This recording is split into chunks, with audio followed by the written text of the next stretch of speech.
Hello बच्चों, आज हम लोग हिंदी विषय पढ़ेंगे। क्लास 5 का 2 लेसन हम लोग पहले पढ़ चुके थे। ये तीसरा लेसन है। पाठ का नाम है हुआ यूं की। हुआ यूं की एक कहानी है।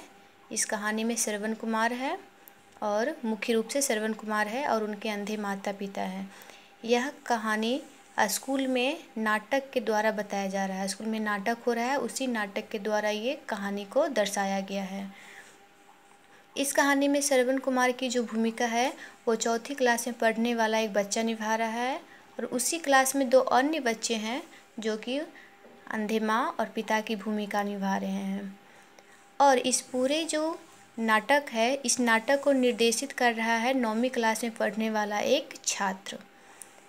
अब आगे की जो कहानी है उसमें देखिए, मंच सज्जा के लिए हुक्म दिया गया। जो निर्देशक साहब हैं वो निर्देशक सभी बच्चे को हुक्म दिए कि आप लोग अपने अपने घर से माँ बहनों की धोती साड़ियाँ उठा लाएं।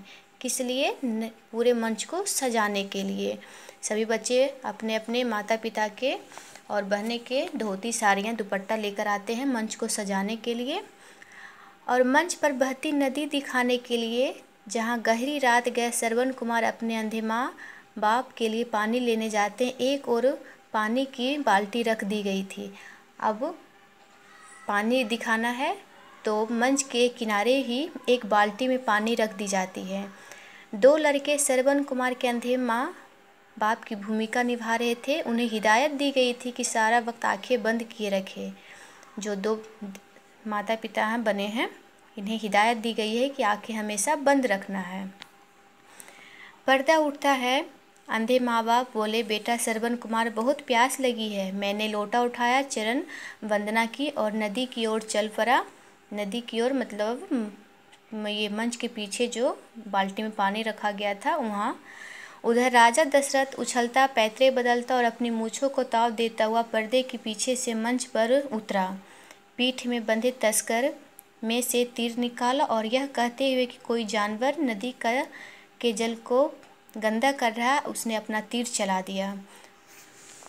उसे लगा कि कोई पानी जानवर है जो कि नदी का पानी गंदा कर रहा है, इसलिए अपना तीर चला देता है। यहाँ देखिए, तीर को मैंने सीधा ऊपर की ओर जाते देखा, पर मैंने उसी क्षण लोटा फेंका और चारों खाने चित स्टेज पे लेट गया और सप्तर स्वर में गाने लगा।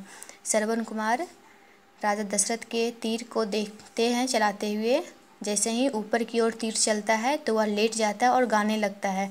मैंने जालिम तेरा क्या बिगाड़ा, तीर सीने में क्यों तूने मारा, क्या खता थी बता मेरी, आखिर क्यों अभागे को जल भरते मारा। इसका अर्थ है कि मैंने जालिम तुम्हारा क्या बिगाड़ा, तीर सीने में तू क्यों मुझे मारा है, मेरी क्या खता थी बता, क्यों अभागे को जल भरते मारा। मैं तो बेचारा अभागा हूँ, अपने अंधा माता पिता के लिए जल लेने आया था, लेकिन तुमने तीर चला दिया। यह जो गीत थी, इस गीत के कारण हॉल में पूरा सन्नाटा छा गया। लेकिन यह जो गीत था इतना लंबा था कि ख़त्म ही नहीं हो पा रहा था। उधर राजा दशरथ एक पैर आगे एक पीछे पोज बनाए बिना हिले डुले मूर्ति की तरह खड़ा था कि कब यह गाना ख़त्म हो और मुझे संबोधित करे।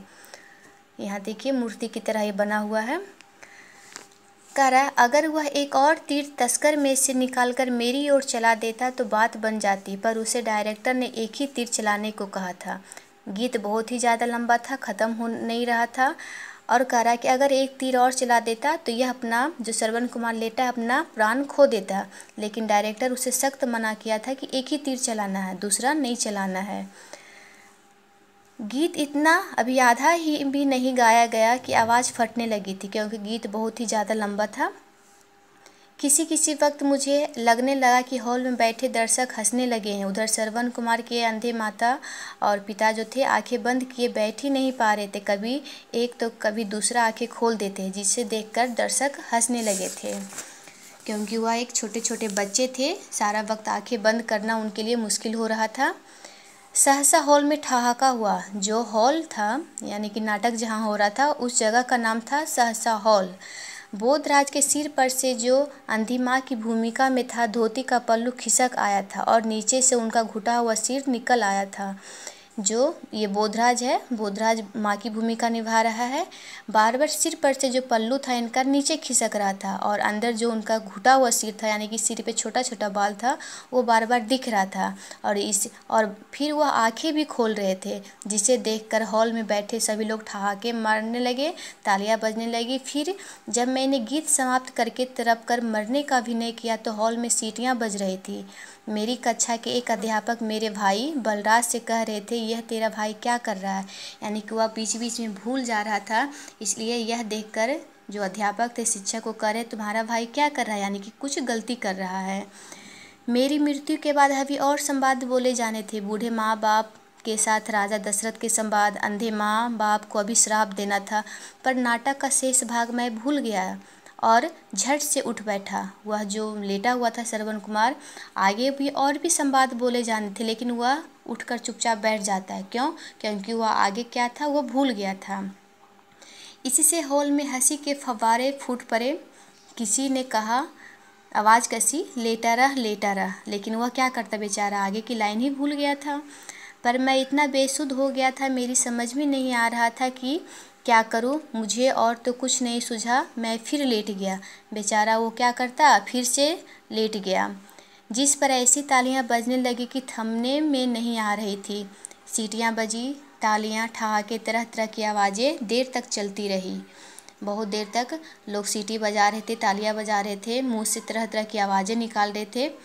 यह मेरी पहली अदाकारी थी।